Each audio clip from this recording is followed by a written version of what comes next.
അങ്ങനെ T20 world cup വരികയാണ്. ഇനി ദിവസം കൂടുതലില്ല. 7-ാം തീയതിയാണ് ഇന്ത്യയുടെ മത്സരം വരുന്നത്.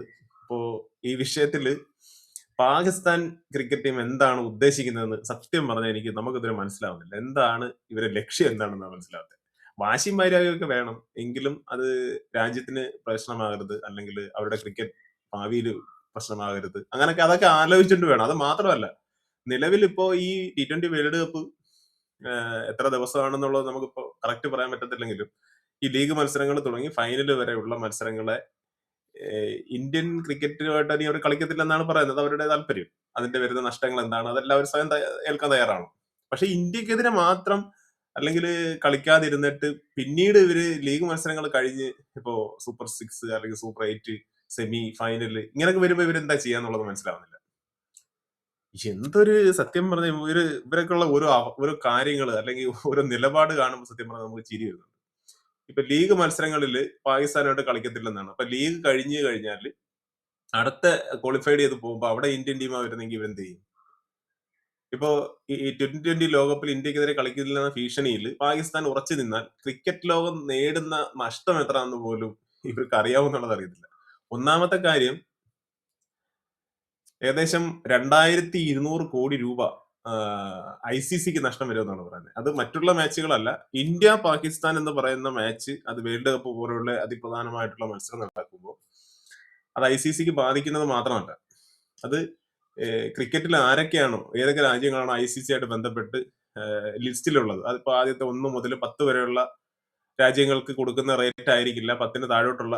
അതിപ്പോ നമുക്ക് കൃത്യമായിട്ട് അറിയത്തില്ല ഏതൊക്കെ മാർക്കിന്റെ അടിസ്ഥാനത്തിലാണ്, യോഗ്യതയുടെ അടിസ്ഥാനത്തിലാണ്. എങ്കിലും പാകിസ്ഥാനും ബംഗ്ലാദേശിനും ICC ക്യാഷ് കൊടുക്കുന്നുണ്ട്. അപ്പോ ഈ ഒരു നഷ്ടം നികത്തുന്നതിന് അവര് ചെയ്യുന്ന മാർഗം എന്ന് പറയുന്നത് പാകിസ്ഥാനും ബംഗ്ലാദേശും അല്ലെങ്കിൽ പാകിസ്ഥാൻ ടീമിന് കൊടുക്കുന്ന വർഷം കൊടുക്കുന്ന ആ ഒരു ഏതാണ്ട് 400 കോടി രൂപയ്ക്ക് അടുത്തൊക്കെ പ്രതിഫലം ഉണ്ടെന്നാണ് പറയുന്നത്. ഇന്ത്യക്ക് അതിന് മേലുണ്ട്. ഇന്ത്യ ടോപ്പിൽ നിൽക്കുന്നതിന്റെ പേരിൽ ഏറ്റവും കൂടുതൽ മത്സരം കളിക്കുന്നത് അതിന്റെയൊക്കെ അടിസ്ഥാനത്തിലാണ്. ഇപ്പൊ നമ്മൾ മാർക്ക് മാത്രം നോക്കിയിട്ട് കാര്യമില്ല. ഏറ്റവും കൂടുതൽ വരുമാനം ഉണ്ടാക്കി കൊടുക്കുന്ന ഏത് രാജ്യമാണോ അവർക്ക് അതിൻ്റെതായിട്ടുള്ള ഒരു പെർസെന്റേജ് ആണ് കിട്ടുന്നത്. അപ്പൊ 400 കോടി രൂപ പിന്നെ പാകിസ്ഥാന് നഷ്ടം, അല്ലെങ്കിൽ 400 കോടി രൂപ ബംഗ്ലാദേശിന് നഷ്ടം ആവുമ്പോൾ നമുക്ക് ഊഹിക്കാവുന്നേ ഉള്ളൂ ഇന്ത്യൻ ക്രിക്കറ്റ് ടീമിന് എത്ര രൂപയാണ് ICC കൊടുക്കുന്നതെന്നുള്ളത്. അത് മാത്രമല്ല, എല്ലാ മേഖലയിലും അതുണ്ട്. അത് പരസ്യ കമ്പനികളായാലും മറ്റുള്ള എല്ലാ കമ്പനികളും, അതുപോലെ സ്പോൺസേർഡ് ചെയ്യുന്നവരായാലും, പിന്നെ ചാനലിന്റെ അധികൃതര്, സാറ്റലൈറ്റ് അവകാശങ്ങള്, അതിൽ നിന്ന് കിട്ടുന്ന പണം, ഇതൊക്കെ ചേർത്താണ് ഇവരിത് കണക്കാക്കുന്നത്. മാച്ചിന്റെ മത്സരം ടിക്കറ്റിന്റെ പൈസ മാത്രമല്ലല്ലോ. അപ്പോ നിലവിൽ ഇപ്പൊ ഈ ഒരു അവസ്ഥയിലാണ് പൊയ്ക്കൊണ്ടിരിക്കുന്നത്. അപ്പൊ ഈ 2200 കോടി രൂപ നഷ്ടമാകുമെന്ന് പറയുമ്പോൾ അത് എല്ലാ മേഖലകളിലും ഇത് ബാധിക്കും. അന്നേരം അതിൻ്റെതായിട്ടുള്ള നഷ്ടം കൃത്യമായിട്ട് പാകിസ്ഥാന് കിട്ടുമെന്നുള്ളത് ഉറപ്പ് തന്നെയാണ്. അതിന് ചിലപ്പോൾ പിഴ മാത്രമല്ല, അതോടൊപ്പം 10 സെക്കൻഡിന് 44 ലക്ഷം രൂപയാണ് നഷ്ടമെന്നാണ് പറയുന്നത്. ഇന്ത്യ പാകിസ്ഥാൻ മത്സരങ്ങൾക്കിടെ 10 സെക്കൻഡിന്റെ ഒരു പരസ്യത്തിന് 40 ലക്ഷം രൂപയാണ് ബ്രോഡ്കാസ്റ്റർമാർക്ക് ലഭിക്കുന്നു എന്നാണ് കണക്ക് പറയുന്നത്. ലോകകപ്പിന്റെ TV ഡിജിറ്റൽ സംപ്രേഷണ അവകാശം നേടിയ ജിയോ ഹോട്ട്സ്റ്റാർ, അപ്പൊ നമുക്കറിയാം OTT പ്ലാറ്റ്ഫോമിൽ ഇന്ത്യ പാകിസ്ഥാൻ മത്സരം മുടങ്ങിയാൽ പരസ്യ വരുമാനത്തിൽ മാത്രം 250 കോടി രൂപയുടെ നഷ്ടം ഉണ്ടാകുമെന്നാണ് വിലയിരുത്തുന്നത്. പരസ്യം, സ്പോൺസർഷിപ്പ്, ടിക്കറ്റ് വിൽപ്പന എന്നിവയിലൂടെയും ICCക്ക് വലിയ രീതിയിൽ നഷ്ടം ഉണ്ടാവുമെന്ന് പറയുന്നുണ്ട്. അത് പരസ്യ കമ്പനികളിൽ നിന്ന് മാത്രമല്ല, ടിക്കറ്റിന്റെ റേറ്റിലും പ്രശ്നങ്ങൾ ഉണ്ടാവും. ഇതുമൂലം ഇന്ത്യയും പാകിസ്ഥാനും ഉൾപ്പെടെയുള്ള അംഗരാജ്യങ്ങൾക്ക് ICCയിൽ നിന്ന് ലഭിക്കുന്ന വാർഷിക വിഹിതത്തിലും ഗണ്യമായ കുറവുണ്ടാകുമെന്നാണ് പറയുന്നത്. ലോകകപ്പിൽ ഇന്ത്യക്കെതിരായ മത്സരം ബഹിഷ്കരിക്കുമെന്ന് ഞായറാഴ്ചയാണ് പാകിസ്ഥാൻ സർക്കാർ വ്യക്തമാക്കിയത്. എക്സിലൂടെ പ്രഖ്യാപനം നടത്തിയെങ്കിലും ഇത് സംബന്ധിച്ച് പാകിസ്ഥാൻ ക്രിക്കറ്റ് ബോർഡിൽ നിന്ന് ICCക്ക് അറിയിപ്പൊന്നും ലഭിച്ചിട്ടില്ല.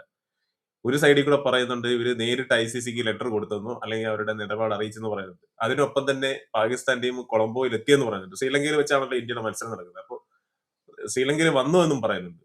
അപ്പോ എന്തൊക്കെയായാലും ഒരു പക്ഷേ ചിലപ്പോൾ ഇന്ത്യ പാകിസ്ഥാൻ മത്സരം നമ്മൾ ടോസ് ഇടുന്ന സമയത്ത് ചിലപ്പോൾ പാകിസ്ഥാൻ ക്രിക്കറ്റ് ടീം തന്നെയാണ് മായാജാലോ മന്ത്രമോ എല്ലാം കാണിച്ചിട്ട് അവിടെ എത്തുമെന്നുള്ള നമുക്ക് ഒരു എന്താ പറയാ, അങ്ങനെയുള്ള അവസ്ഥയാണ് ഇപ്പോ. നമ്മൾ ചിലപ്പോൾ ക്രിക്കറ്റ് കാണാനായിട്ട് ചെല്ലുമ്പോൾ പാകിസ്ഥാൻ ചിലപ്പോൾ ഇന്ത്യയായിട്ടുള്ള മാച്ച് ആയിരിക്കും നടക്കുക. ആ അവസ്ഥയിലാണ് ഇപ്പൊ പൊയ്ക്കൊണ്ടിരിക്കുന്നത്. ഇവർക്ക് കൃത്യമായിട്ടൊരു നിലപാടെടുക്കാൻ പറ്റത്തില്ല, അത് ഉറപ്പ് തന്നെയാണ്. അപ്പൊ അതുപോലെ തന്നെ ഈ മാസം 15-ന് കൊളംബോയിൽ നടക്കേണ്ട ഗ്രൂപ്പ് മത്സരം പാകിസ്ഥാൻ ബഹിഷ്കരിച്ചാൽ ഇന്ത്യയെ ജേതാക്കളായി പ്രഖ്യാപിക്കുകയും എന്നാൽ ടൂർണമെന്റ് അടുത്ത റൗണ്ടുകളിൽ ഇന്ത്യയുമായി മത്സരം വന്നാൽ എന്ത് നിലപാട് സ്വീകരിക്കുമെന്ന് പാകിസ്ഥാൻ ഇതുവരെ നിലപാട് പറഞ്ഞിട്ടുമില്ല. അപ്പൊ ഇങ്ങനെ ഓവറോൾ നമ്മൾ ഇത് നോക്കുമ്പോഴത്തേക്കും പാകിസ്ഥാനെ സംബന്ധിച്ച് ഇവര് എന്താണ് ഉദ്ദേശിക്കുന്നത് നമുക്ക് മനസ്സിലാക്കാത്ത ഒരു കാര്യമാണ്. ഇവർക്ക് ഒരിക്കലും ഇപ്പൊ നമ്മളിപ്പോ ആദ്യമേ പറഞ്ഞല്ലോ, എങ്ങനെയാണ് ഇവർക്ക് ഇന്ത്യയുടെ മത്സരം മാത്രം ഉപേക്ഷിച്ചുകൊണ്ട് ഇവർക്ക് കപ്പ് നേടാനാകുന്നത്? എത്ര ആലോചിച്ചിട്ട് മനസ്സിലാവുന്നില്ല. പിന്നെ അത് മാത്രമല്ല, 2020-ൽ ഇന്ന് ലോകത്തിൽ തന്നെ ഏറ്റവും ടോപ്പിൽ കളിക്കുന്ന ഒരു രാജ്യം അത് മാത്രമല്ല, ഇപ്പൊ ഇന്ത്യയുടെ കളി എന്ന് പറഞ്ഞാൽ ഇപ്പൊ പാകിസ്ഥാൻ ആയാലും ബംഗ്ലാദേശ് ആയാലും ഇവരൊക്കെ കാണുന്നതാണ്, ലോകം തന്നെ കാണുന്ന ഒരു ടീമാണ്. ഇന്ത്യ ക്രിക്കറ്റ് കളിക്കുമ്പോൾ അതാണ് വലിയൊരു മാർക്കറ്റ് എന്ന് പറയുന്നത്. അപ്പൊ ഓരോരുത്തരും ഇപ്പൊ സഞ്ജുവിന്റെ ഒരു ഫോം പോലും ഇന്ത്യക്ക് സഹിക്കാൻ പറ്റുന്നില്ല.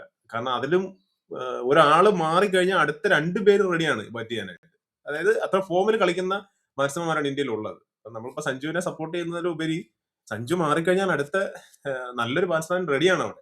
ഇപ്പൊ പ്രത്യേകിച്ച് തിലക് വർമ്മയൊക്കെ എന്ന് പറഞ്ഞു കഴിഞ്ഞാൽ പാകിസ്ഥാനൊക്കെ പേടി സ്വപ്നമായിട്ട് നിന്ന് കളിച്ച് മുന്നോട്ട് പോകുന്ന ഒരു കളിക്കാരനാണ്. കാരണം തിലക് വർമ്മ ഒരുപക്ഷെ ഒരു കാലത്ത് സച്ചിനെ മാത്രമായിരുന്നു പേടി, അല്ലെങ്കിൽ കോഹ്ലി ആയിരുന്നു പേടി, അങ്ങനെയൊക്കെ ഇരുന്ന ഒരു സമയം ഉണ്ടായിരുന്നു. ഇപ്പൊ അതൊക്കെ മാറി. ഇപ്പൊ നമ്പർ 1 ടോപ്പ് കളിക്കാരാണ് ഇപ്പൊ ഇന്ത്യൻ താരനിരയായിട്ട് വരുന്നത്.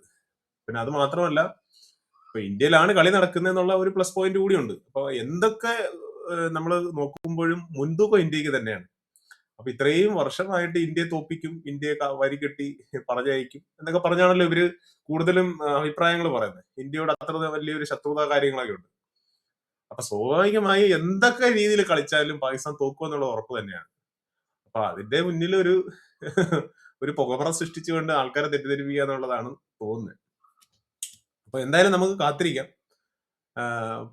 14-ാം തീയതിയാണ്, ഫെബ്രുവരി 14-ാം തീയതിയാണെന്ന് തോന്നുന്നു ഇന്ത്യ ആയിട്ടുള്ള മാച്ച് വരുന്നത്. അപ്പൊ അന്ന് നമുക്ക് നേരിട്ട് കാണാം എന്താണ് സംഭവിക്കുക. എന്തൊക്കെ പറഞ്ഞാലും ഇവര് കാണിച്ചുകൊണ്ടിരിക്കുന്ന മണ്ടത്തരം തന്നെയാണ്. ഈ മണ്ടത്തരങ്ങൾ അവർ സ്വയം ചിന്തിക്കട്ടെ, നല്ല മനസ്സ് നല്ല വഴിയിൽ ചിന്തിച്ച് ഒരു സ്പോർട്സ്മാൻ സ്പിരിറ്റോടെ വരട്ടെ.